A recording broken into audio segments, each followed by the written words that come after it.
Atin, Anama Dukuya, Isiama, Obiamwa, and Benito Bio, all of them here captured on the front page of the Daily Graphic. Then also here, the Minister of Information, Abdul Hamid, justifies number of appointees. That story is captured on page 22. And also one key one, xenophobia hits Banda Ahinkro. Teachers, other workers were told have left the community. And the JB's killer accomplice committed to stand trial. That's on the Daily Graphic. The BNFT says scrap nuisance taxes on transit goods. That's according to the acting director of the Ghana Ports and Harbours Authority. And then Professor Korte, the head of the department of the University of Ghana, economics, says free senior high school must target the poor alone. And then tell us the size of stimulus package. That's on the BNFT. Daily Heritage, xenophobic attack looms in Bunahafo as rebels in Banda Ahinkro threaten foreigners to leave town.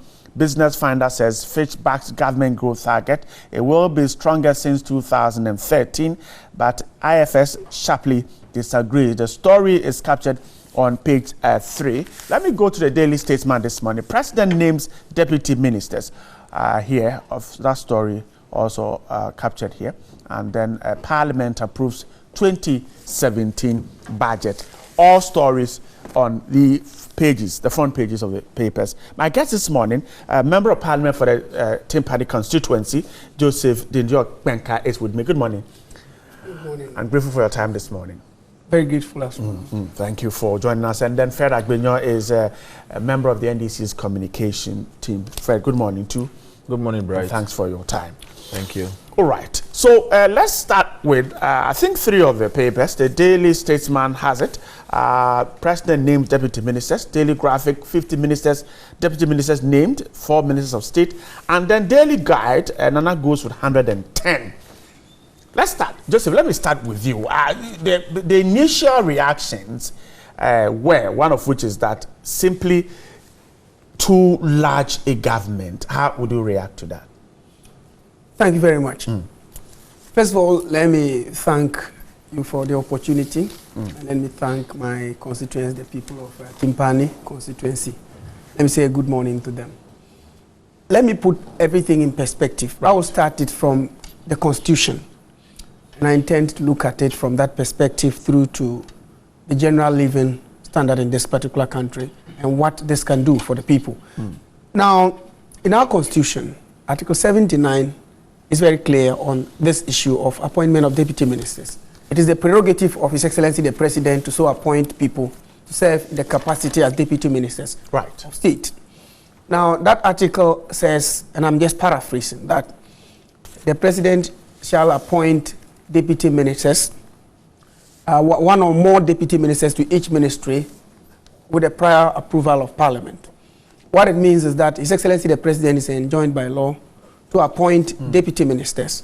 And it doesn't say 1 deputy minister to a ministry. It says 1 or more. All right. Now, we have to, by dint of this legal provision in Article 179, we have to state it without equivocation, Article 79, that indeed it is very clear that whatever the President did yesterday is within the remits of the Constitution. Right. It is legal. You see, so when we are commenting on it, we should take out the legality aspect because that is a settled matter in Article 79, as I've adumbrated. So the President did what was right constitutionally.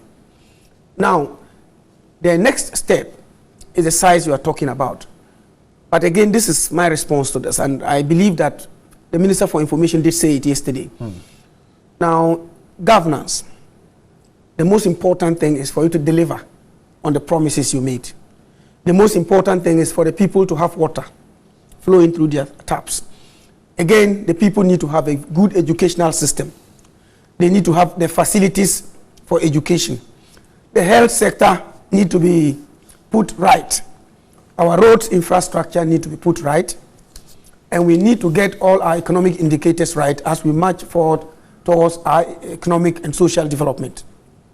That's the basic or fundamental thing that will guide any government seeking to put in place policies, actions, etc., meant to liberate the people from a quagmire they find themselves. So the fundamental thing is for the government to deliver on its promises and to soothe the people of, or ameliorate at least, the suffering people are going through as a result of harsh economic conditions in this country. So whatever government is being put in place, His Excellency the President has at the back of his mind that the team is charged to ensure that Ghanaians go through their daily lives without, or at least with minimum hustle and bustle. So that's the basic thing that government is enjoying to do.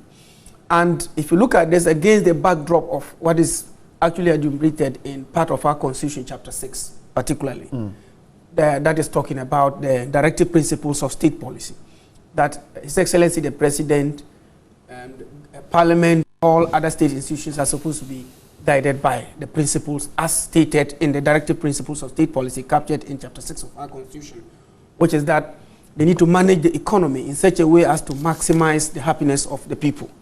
Now, what we should be looking at is, at the end of it, we should judge this government not by the size of the ministries that have been created or ministers who have been appointed, right, but by whether or not the government have been able to deliver on the social contract it has with the people. That's how we should go back. That's how we should go. Because at the end of it all, if you appoint 1,000 ministers, and then at the end, the very fundamentals that are bedeviling the country, the problems that are bedeviling this particular country are nipped in the bud, and the economy is put on sound footing, and then we have a happy population. Everyone then else will be happy. Absolutely. Is government aware of the financial implications? If checking by how much ministers and deputy ministers are paid, roughly government is looking at about 1.6 million cedis for these 110 ministers. That's a rough calculation. Is government aware of the financial implications? Absolutely. Particularly when government says it's an economy that is not in good standing and government has promised to protect the public purse. My brother, my answer to this will be that, you see, we've come to meet a system. We have inherited a system from the outgone government, the previous government for that matter.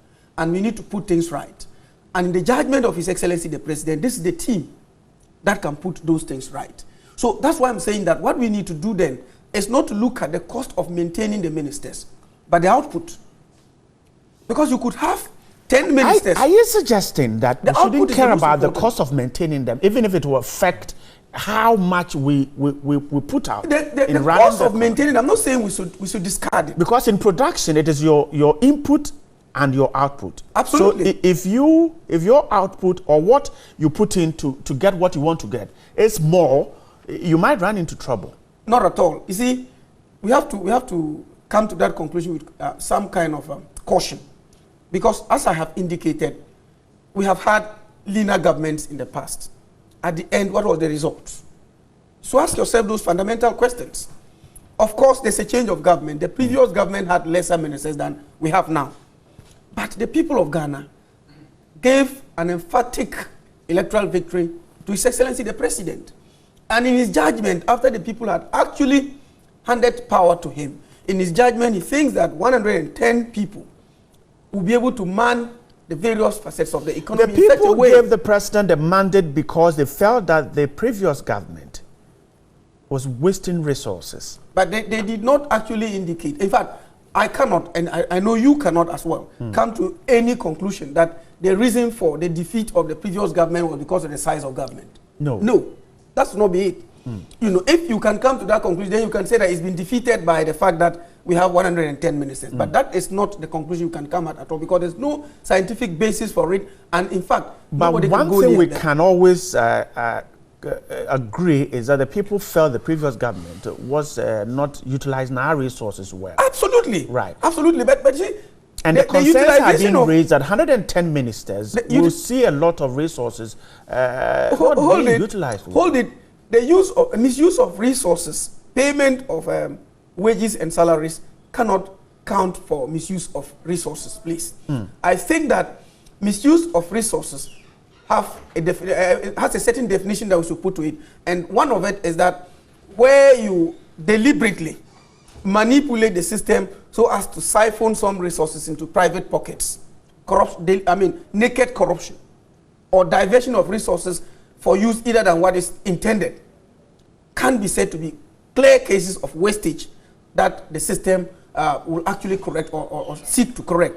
But in this particular situation, you are going to pay people for work that they are going to do. So at the end, as I have told you in my initial comments, the most important thing is that we will judge the government by the performance indicators at the end of 4 years. So we should wait. If at the end of 4 years, the 110 ministers are not able to bring happiness to the majority of Ghanaians, then the Ghanaian people will take a decision as to whether to go along with the same government or change. I come back to you. And that's the purpose of democracy. Fred. But I believe, and I have no doubt in my mind, that at the end of the period of 4 years, the 110 ministers and deputies that His Excellency the President has put in place will deliver, and the people of Ghana will be happy for it. Fred, so simply, it doesn't matter how many.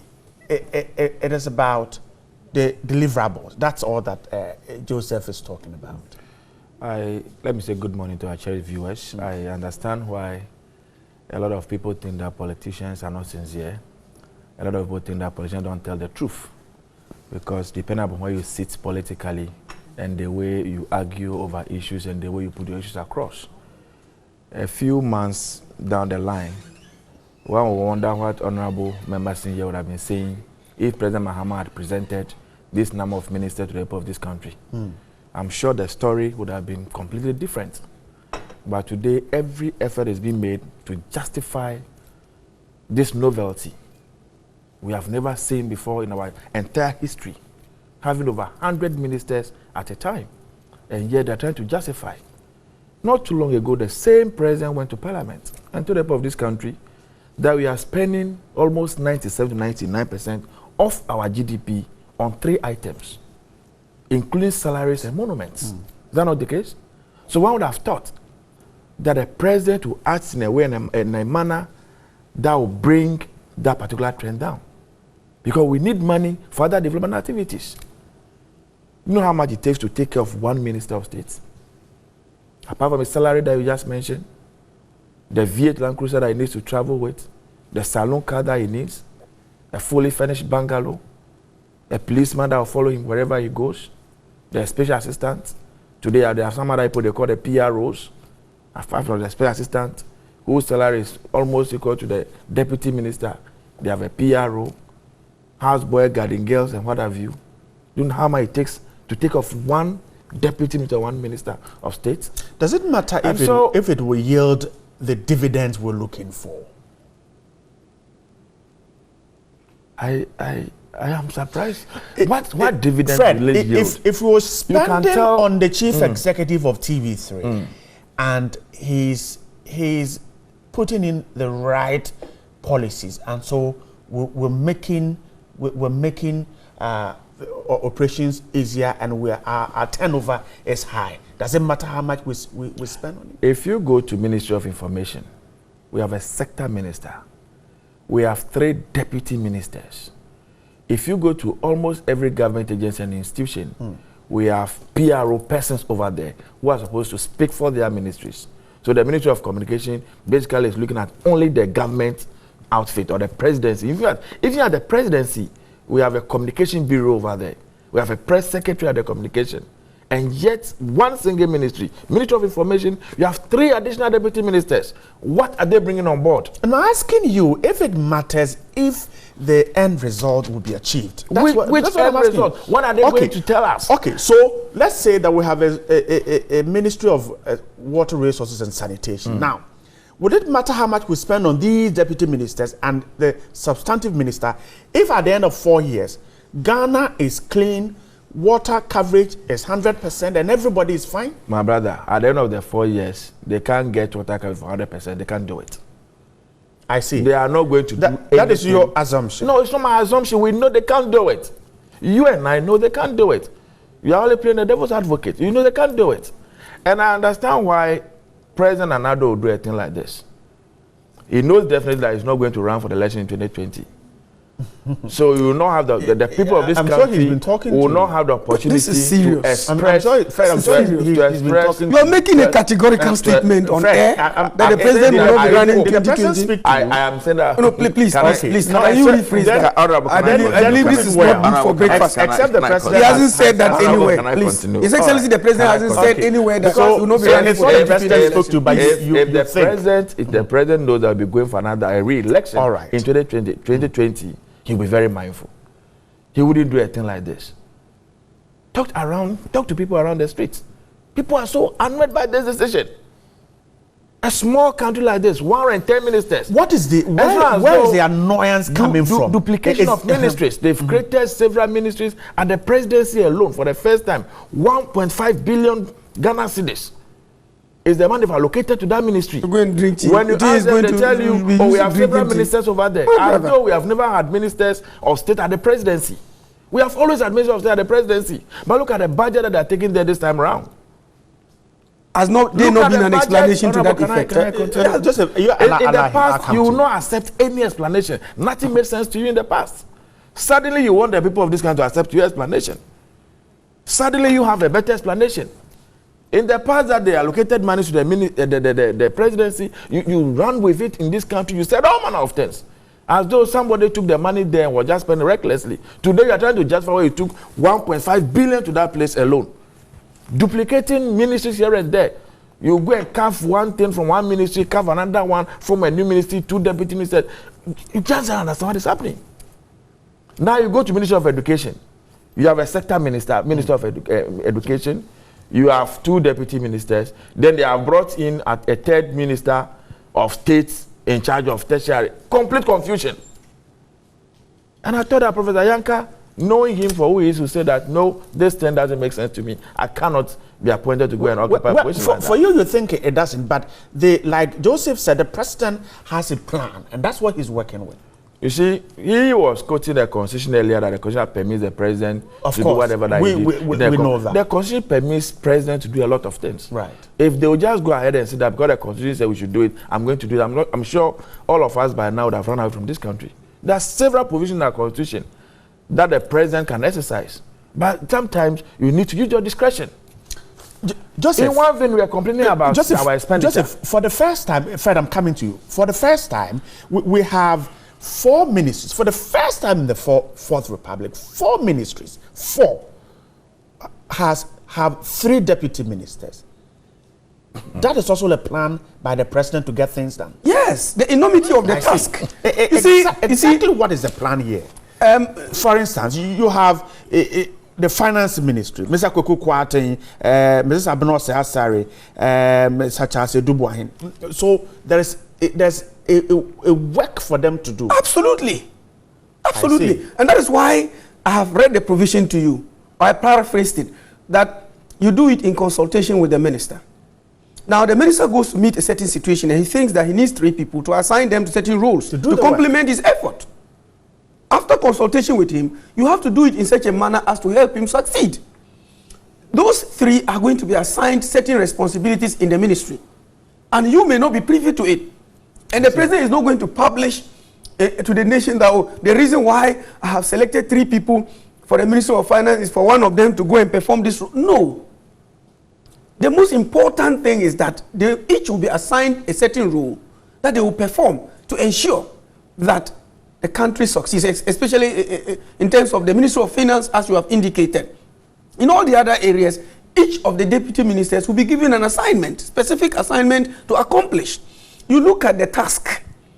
If it is daunting and enormous, and it's a whole lot of a conundrum. So, for instance, in the education sector, you see a daunting challenge there. Absolutely. That is why you have 2 ministers and then a minister of state in charge of tertiary education. Absolutely. So these 2 ministers, 2 deputy ministers, 2 deputy ministers, and then the minister of state in charge of tertiary education. And another minister. Let me state this. So you have 2 ministers Look at in the Ministry of Education. You see, that is one thing I have looked at since yesterday. There's something I have realized that a lot of Ghanaians have run away from. A lot.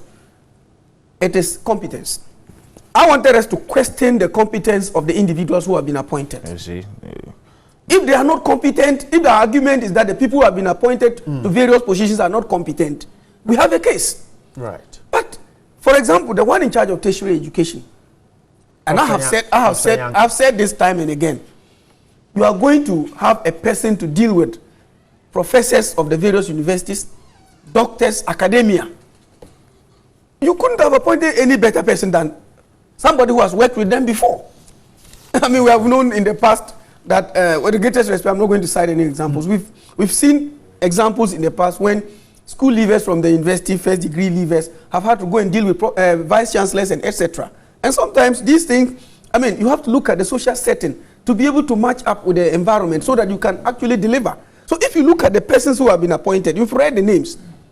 I want my brother and the others who are raising hell to be able to point out to us that person A or B who have been appointed to certain positions are incompetent to man thing. Okay, we should not care about how much we're spending. Absolutely. We should look at the competence. And at the end they will deliver. So that's the most important fundamental thing. So he shifts the argument to the nominees and says that, well, why don't you look at the persons, their competence? If you look at education, Professor Yanka, if you look at the information ministry, Kojo Ponkroma is there, Pero Kujato is there, Mustafa Hamid is there. So that's where our interest should be. The nominees. Right. No government in the past has appointed any first degree holder to go and be a minister of education or deputy minister of education to deal with professors at the university.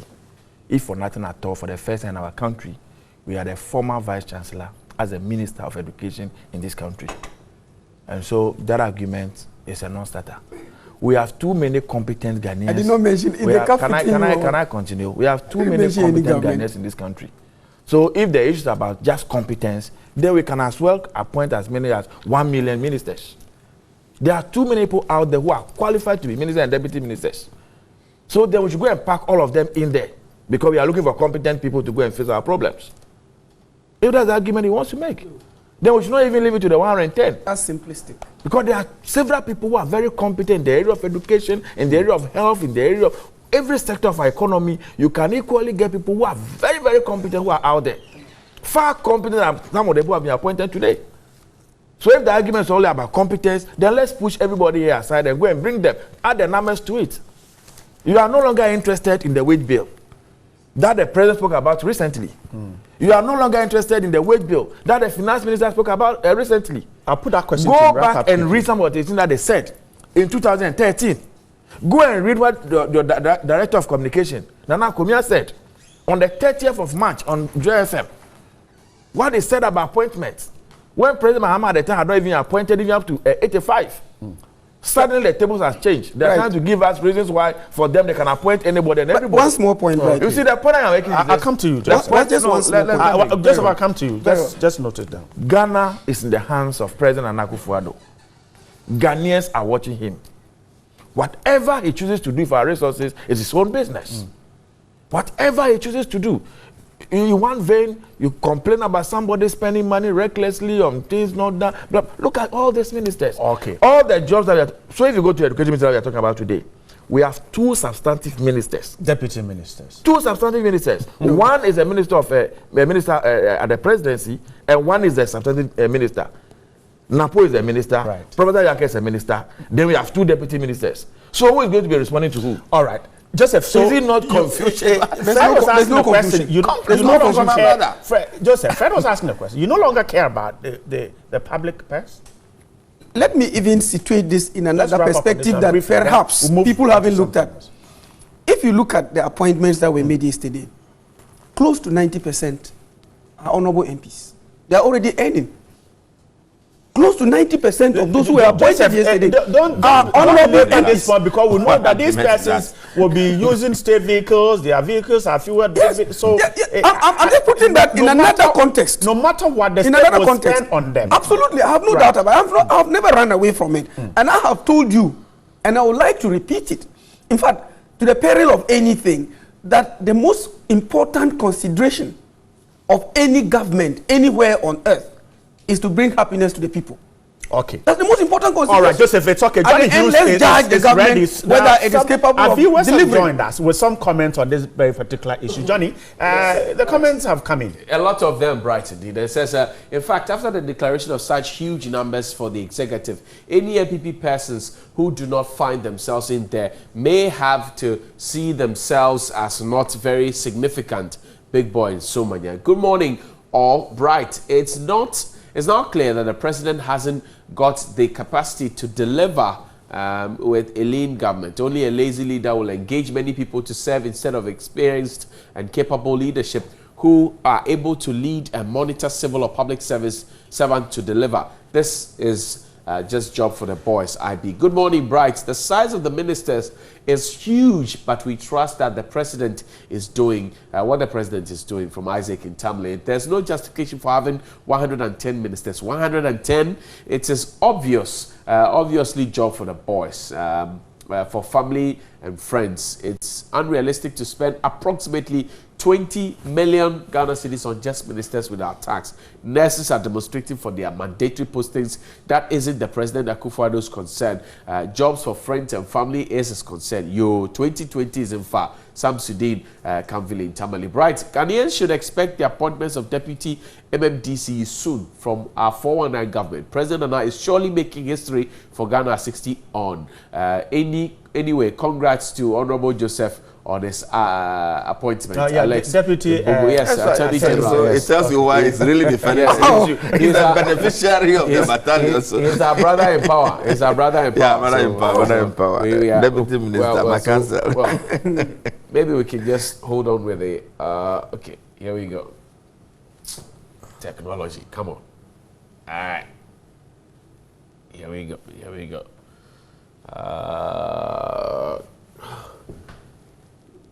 Okay, here we go. Okay, right. Maybe you need to take over and then we can sort this out. Issues when we come back. All right, that's okay for that deputy minister. No, right, it's not okay. Let's wrap up on that because we need to move on to. Then just 1 second, 1 minute. I am each. just urging fellow countrymen and women that clearly we threw away our color TV. And we went in for a black and white TV. Oh, goodness. Now we've is that where you're going? Now, Fred, is that where you're going? No, that is what we have done. Is that where you're going? Beautiful color TV. Oh, great. And now we are going for a black and white. We'll meet you there. And now they are deceiving us over the place. I really would pray that President Nana Akufo-Addo should make himself available for 2020 election to see what the people of this country will tell him. Okay. It will be an emphatic one. Okay, I'm grateful. All right. It will be emphatic. Okay. All right, now let's move on to this story captured by the Daily Heritage on the front page. Xenophobic attacks looms in Bono Afo region as rebels in Banda Hinkro threaten foreigners to leave town. And then Daily Graphic also says xenophobia hits Banda Hinkro, teachers, other workers flee. We're told that public sectors, including teachers and nurses, have deserted their posts at Banda Hinkro, the capital of the Banda district in the Bono Afo region, for fear of their lives. Now, this followed action by workers to desert the district, the health center at Hinkro, and 40 schools in the district have been closed down. The situation was occasioned by a notice that was posted at various public places by unidentified people who described themselves as concerned members of Banda Hinkro, threatening that they were not ready to stay peacefully with strangers in the community. That's the situation there. We're told that the police are handling the situation and they have picked intelligence about the threat, and some unidentified people have been named there. Fred, let me start with you. This is certainly not good news. The story started some 3 days ago about what's happening there. People threatening the lives of workers because they don't belong to that community. That's unfortunate. Bright, I will not attempt to go into the details of the story because I'm not sure they've given us enough information on that. What might have triggered this particular action from the people, but they have lived together all these years. Is it the case that the foreigners might have acted in a way that has caused the citizens... They said they are taking over their jobs. Well, we need to get more information, and I think we need to allow the security services and experts to get in there and find out. So I'll speak maybe in general terms. That clearly there is no way any community can develop just by themselves alone. You always will need other people to come and assist. You have educational institutions within your community. You cannot get only your people teaching in those schools. You need to get people from other areas to come and assist. You have health institutions over there and other government agencies and departments. don't forget, Ghana is a unitary state. It belongs to all of us. The constitution allowed us to stay everywhere in this country, to travel to everywhere in this country. You don't need any permission. You don't need any visa or any documentation. And so nobody can claim absolutely that this is my town, this is my community, and so I will determine who comes to stay here or that. And I quickly would really urge the police to move in and apprehend the people who are involved. You remember not too long ago what happened in South Africa, where some other nationals were attacked on similar grounds. All of us condemned it, that it's not acceptable. We should encourage things like that to happen around us, especially on the African continent. So how much more in a small country like Ghana, we have always coexisted and live married across and stuff like that. So we will plead with them. Anywhere there is things of this nature, it retards development and it increases even state expenditure. Because now you have to go and put some police or some military men over there to maintain peace and order. You know, like rightly said, some officers have left the place, civil servants have left the place. Who is now going to teach in the schools? Who is going to work in the hospitals and other institutions? It doesn't help anybody at all. And so the citizens, should I even call them citizens, the natives? The natives. Yeah, the natives of Banda and its environs should think about the general development of the area and their well-being, and especially the young persons and the women who oftentimes are the victims of these things, to allow peace to come back to the community.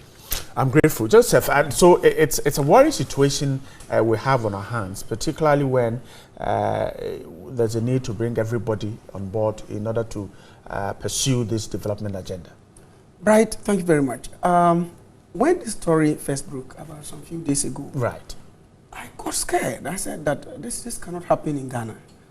And you see, we've heard the story of xenophobic attacks in South Africa and how a lot of countries have been affected by that singular dastardly act in that country. And we've all condemned it in no uncertain terms. It has no place in our history, and it has no place in our geography. It has no place in Ghana. All of us, wherever it happens in this country, must join hands and unanimously, with one voice, rise up against it and nip it in the bud. Because the consequences of some of these things could have spiraling effect over the country and even other neighboring countries. Because you see, the definition of who even is a stranger is a very difficult one, especially from where we come from.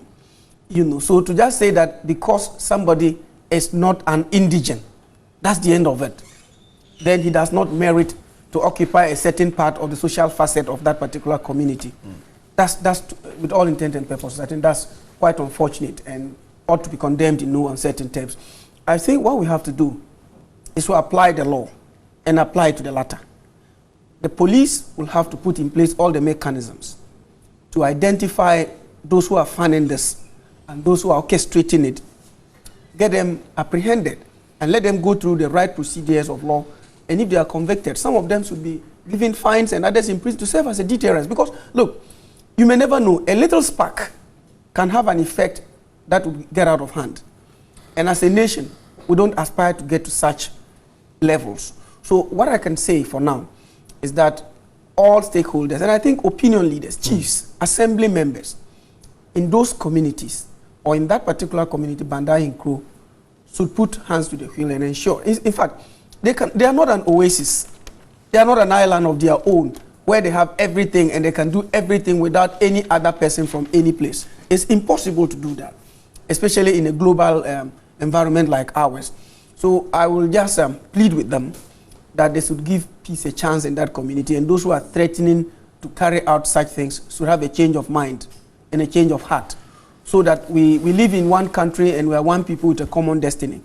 If for one reason or the other I move from Timpani to Banda Nkro, perhaps for farming purposes, for any other purpose, and by virtue of the fact that I'm a settler there, I have made progress. Right. And maybe you become envious of my progress and think that my progress is your poverty, and so you are going to visit mayhem on me. Remember that there are also people who may be from Banda Nkro who may be domiciled or resident in Timpani as well. So that if you do it and there's a reprisal kind of thing, then it can boomerang in our faces. So I will plead with them to take the necessary steps to ensure that it is nipped in the bud, and then those who are fomenting trouble to be made to go through the processes and possibly the law to take its course in this regard. I'm grateful. Now let's touch on Parliament's approval of the budget yesterday. The Daily Graphic has that story. Parliament approves 2017 budget after grueling debate, and the minority wasn't too happy about particularly the issue of the District Assembly Common Fund that had been touched. There's another story on page 19. Suggesting, the NPP suggesting that government has not engaged in any illegality as far as the issue of the 5% of gross domestic product to district assemblies is concerned, because the minority is saying that that is an illegality they won't be part of in approving the budget. Now, Fred, let me start with you. So the concern is that by capping the Assembly's Common Fund, government has engaged in some illegality. Well, I'm not too sure what the provision of the law is on that, but I think that if you look at it from the developmental perspective or the moral point of view, you are cutting down monies that go to these assemblies. These are monies that are meant for the development of the assembly. Now, prior to the elections, you told the people of this country that we are going to have one party in every district. Now, the impression you created at the time was that we're going to get some additional money to do this particular project. You presented a budget and you are telling us that part of the common fund is what you are going to use for this particular project. Same for the dams that they promised in the district. And yet, you have reduced the amount of money that is going to the district. Get Fund, they have reduced the amount of money. National Health Insurance, they have reduced the amount of money. And so you ask yourself, what really is the developmental agenda of this administration? What is it that they want to achieve? Because you need money to do these things. What to benefit the larger society, you are reducing it. What to benefit just a few of you at the top, you are increasing it. Like the earlier topic that we discussed, the number of ministers that are coming on board, the amount of money that go to the presidency, that is what will benefit the elite or the ruling class. So that one is going up. But that which will benefit the ordinary Ghanaian down there, it's as if nobody cares about it. And so what they are doing per day is that one should rather be reduced, that one should come down. I don't know what exactly is that they want to do. But let us commend Parliament that they've taken just some few days to debate this particular budget, and they've approved of the budget now. Let's see how they govern. I don't want a situation where people will say, well, we are rushing the government too much. Of course, the president says that he's in a hurry, and so we want to assist him to really hurry it up. But the way they are going about things, sometimes you wonder what is informing the decision that they are taking. Like I said earlier on, the ball is in their court. Let's see how they go about it. Once the budget has been passed, let's see how they implement it, and let's see how this is benefit the people down there. Because already if you go to almost all the assemblies, they will tell you the difficulties they are going through getting money to do the project they want to do. We all know that the money that's allocated to these assemblies, by the time the money gets to the assembly, chunk of the money is deducted here in Accra. Because some projects were awarded directly from Accra to the district, so the money doesn't even get there eventually. So even the disabled money that is part of the common fund, sometimes doesn't go to them. Several projects that were started by the assembly themselves, they are unable to complete. The IGF that they get, in some cases, is very small. Even IGF now, to maintain the community and the rest, they said they are removing some of those things. So I don't know how the assemblies are going to run. He was a former MC, Honorable, that was the case. Yes, a former MC. He was a former MC. And he really will appreciate these things better than I would do. But again, because of the partisan politics, and because it's coming from his side, you see him justifying it. But when we move out there on the corridor, hey Fred, this assembly, this new DC's MC are really going to suffer. He will be crying to me on the corridor. But on set, I know he will definitely try and justify it. But that is where our politics has come to. So let's see how it goes. Joseph, did the House engage in an unconstitutionality as the minority chief whip is well, my brother really expressed a constraint he had in looking at the law. It's actually provided for in Article 2522 that at least a minimum of 5% of total revenues should be channeled to the district assemblies as district assemblies common fund. Okay. Article 2522 says so. And so the argument of the minority was that any attempt to allocate an amount less than 5% is unconstitutional. Right. That was their argument. Now, the other consideration which they didn't look at and which their attention was drawn to later was that you don't look at the total revenue and do the calculation, because that has not been the practice over the years. Because you have to spend some money to be able to get the revenue anyway. So what you need to do then to ensure that there is fairness is to make sure that you do all the necessary expenses that you have made, you do all the necessary deductions, and what is left off, then you calculate 5% of that. Otherwise, it doesn't make sense. I see. For example, Bright, you've gone to the farm, and then you've invested some money.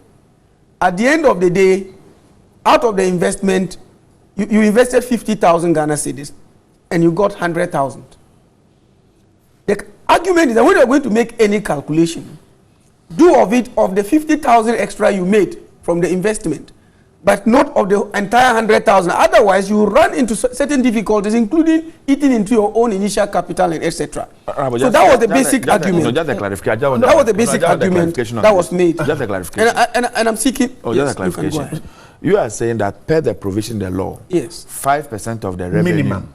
Yes, or 5% of the total revenue. Or total revenue is what should be taken to the assembly. Yes. The law didn't say that you should deduct all your expenditure. Oh, yes, I'm sure you were going to go there. That is where you're running into serious problem. The law, as we speak in Ghana, the fundamental way of looking at any law in Ghana is through purposive interpretation, as determined by the Supreme Court. It is not the letter, it is the purpose.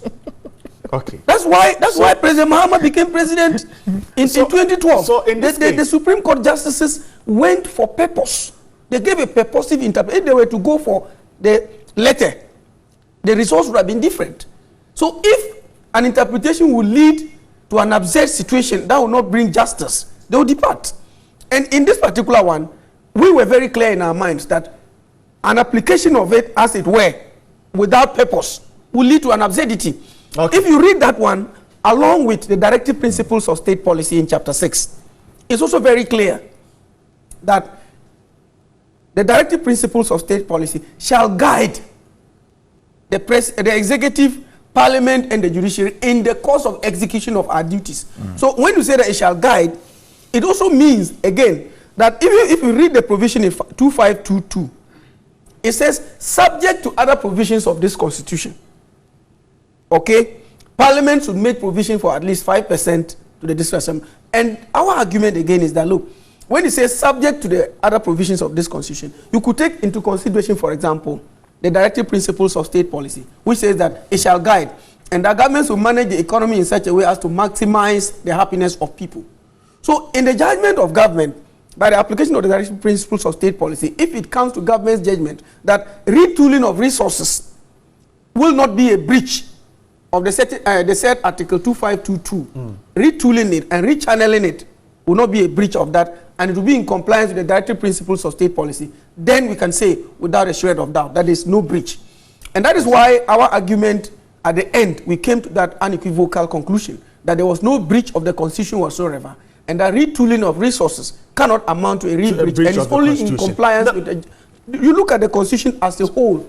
If you read articles in isolation, you run into certain dangerous conclusions. So that is what you think the minority had done. But what about the argument that these assemblies need these monies to bring development? So when you reduce them, you virtually... But that is, again, you see, Bright, I want us to look at it holistically. I have had friends, and I'm not going to mention any name, from the National Democratic Congress, and I say this with my conscience free, who have told me that the decision to send $1 million every year to each constituency is a commendable one. Really? Yes. $1 million translated into Ghana cedis is about 4.5 million Ghana cedis a year to every constituency. Do you know what that means in 4 years? That's 18 million Ghana cedis to each constituency. So you're suggesting this also go to the district? And you see, if there is a little deduction from common fund, and you check out from the common fund secretariat, and check out from the various assemblies, whether the total common fund they get in a year is up to $1 million. Right. But now they're going to get 4.5 million in addition to the common fund. Sometimes delays, but in this situation, we can be assured that this $1 million to the constituency will not delay. Absolutely. That's why we have the three zonal developmental authorities. Right. We have the three. And those secretariats, I'll come to you. Yes, those secretariats are going to man it. What you do, and it will soon be out, is that the district will have to meet with all the stakeholders. You bring out your development proposals, and then you submit it to the authority, and then the money is released for the project. That's what is going to happen, so that there can be proper monitoring. Because, you see, to be very candid with you, there are some districts, I'm not saying all, in the country that will not have the capacity to run such monies. And if you don't take care at the end, it will become a conduit through which people will siphon public funds. That's why His Excellency the President is putting up those authorities to oversee and superintend and ensure that we have a channel of check, so that the district assemblies, you bring your development proposals, it is approved, the money is then released, and you go ahead and implement. It's a very laudable thing that we ought to all fair. So he's saying that, okay, the common fund will reduce in it, but then there are other sources of funding. We're realigning these funding. And he mentions the constituency fund that will go there all in support of what these districts will have. We need to pursue their development. If you listen to the Minister of Finance carefully, you will realize that they are not going to bring any additional money to the districts as the 1 million that they promised. They are targeting to take that 1 million from the Assembly Common Fund. No. That go ahead. $1 million. That is what they are from funded. This is no, Common Fund. Right. Is that your assumption? Right. Let me correct him. Let me correct this. Let me correct this. Fred, is that your assumption? The minister is related to that effect. No. It's related to that effect. No, you let me just land on a point. You are getting it entirely wrong. No, let me land. Fred, you go ahead. If you go to almost all our districts in this country, there are projects, one single project, which is more than the $1 million we are talking about. If you take even the E-blocks that we are building, how much is the cost of one E-block? How much is the cost of one water project in a district? How much is the cost of one hospital in a district? Even the asphalt road, that we are building, what is your I point? am told a kilometer of the road is about almost $1 million. What is the point you want to make? The point I am making is that it is not any significant amount of money that to bring any change to any district. My goodness, yes, $1 million. Yes, it is constituency. Because if you are ready, if the target, I'm coming. If the target is that you really want to bring development to bear at the district, this is scary. It is the assembly that you have to take the money to. That is where we have the institution or the structure to manage the resources at the constituency level. The constituencies are created purely for electoral purposes. We don't even have any system over there to manage the money. You told us during your campaign time that you are going to approach this thing with the PPP. So, but in effect, what they are going to do is that this money, when they get it, they are just going to look for their own cronies and their own people, give them the money to them, and tell them, go to the constituencies and go and do whatever that it is. That is what you are. And so, that is over the not conjecturing. If you go to the constituency, I'm not conjecturing. If you go to the constituency, who are you going to give the money to? Is that constituency? He just told us that there are three authorities, and the president mentioned them. The money is not going to sit there for people to share. And then the southern. That's not the purpose of that fund. Authority, and he said these are. So it is these authorities who are going to manage. Yes, that's what the president said, and he just. Yes, please. You see this. We are going to ensure that there are checks. It's not money meant for tea. We are here. There must be proper checks. That money will be channeled into development. Let's see how they go about it. But the point I am making fundamentally is that if indeed the target is that you want to develop a district, the first thing you want to do is to increase the district common fund, because that is an institution that has been created by the constitution to help bring about development in the district. So if you are reducing the money that goes to them, in effect you are reducing the development that goes to the area. The NPP even says that. You understand? Unless of course these common funds sometimes get wasted at the districts. The money doesn't go to support these districts. They find their way into all kinds of places. So capping it and then realigning it. We have a local government. I want to give you an example. System. We have a decentralized system that we are operating today. Again, let me veer off a bit. When APC said they were going to create additional regions, some of us raised concerns. They are listening. Per our local, the decentralized structure, the regions are always supposed to play coordinating roles. The development relays are the districts. And so if you go and create a region, or you go and create more regions, and you don't send resources to the districts who are supposed to bring about development, you've not done anything. Joseph, but they said that is the way they want to approach their development. So if today they are telling us that this assembly don't have the capacity to manage $1 million, and so they think that the only institution that can make that $1 million is for them to create another authority. How many institutions have we not created in this country? Okay, Joseph, come in. I wanted to draw my brother's attention to something fundamental. And I told him earlier, only he chose to ignore it. You see, go and check for the past 8 years. which assembly in a year receives more than 1 million Ghana cedis, not dollars, as common fund? Go and check that. For the whole year, some assemblies get less than 1 million Ghana cedis in a year. So if they are now going to be giving $1 million, the equivalent of 4.5 million Ghana cedis a year, you cannot tell me that it is the common fund that they have sent to the authority. It cannot be correct. It cannot be correct. You are sending about the constituency. So again, the constituency. So for example, even to emphasize this, because in my area, there are 2 constituencies in one district. In one district, that's right. So initially, the district could have had just 1 million Ghana cedis the whole year as common fund. Now they are going to have 9 million. For those 2 constituencies only, 9 million. Aside the fact that there will still be district assembly common fund. I see. Albeit at a reduced rate as they are talking about now. So clearly more money will be available for development at the district level. And my brother has also run away from something. That does not necessarily mean that government is not going to send other projects to the various districts and that it is only that $1 million which will do all the development. Government will still send projects. Flagship projects will still be sent there. And in the agri sector, in terms of the one village, one dam, in terms of the factories, it is not these monies that are going to be used to construct the dams. One village, one dam. From hold on. The minister said, hold on. You see, that money, as I have said, there's going to be a definition as to how it could be utilized. And the guidelines will be out soon for you to see.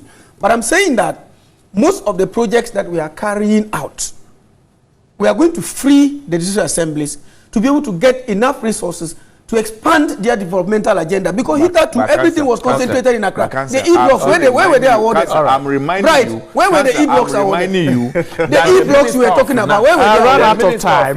You awarded them in Accra. We are not going to step and do anything. We are going to empower the local authorities. Said that they were going to do the one village, one dam from the $1 million. He said they were going to do one district, one factory from the $1 million. So if you sit here today and tell us that additional money is going to come for those projects, you are just misleading the people of this country. You see, I am grateful. Right. One more point. At the end of the day, it's going to be a PPP system for the factories and etc. We're going to have PPP. We're going to have that. It will free the other resources Absolutely. to be used in other Absolutely. We are in this country. I'm grateful. Joseph Penka is a member of parliament for Timpani and a nominee for the Minister of Justice and Attorney General position. For additional responsibility. And then Fred Agbenyo is a Deputy National Communications Director of the NDC. Gentlemen, I'm grateful for your Thursday morning. We are grateful. Thank you, right. Thank you much. Have a good day. Hope to see you some other time. Let's take a break and when we come back, there is more on New Day.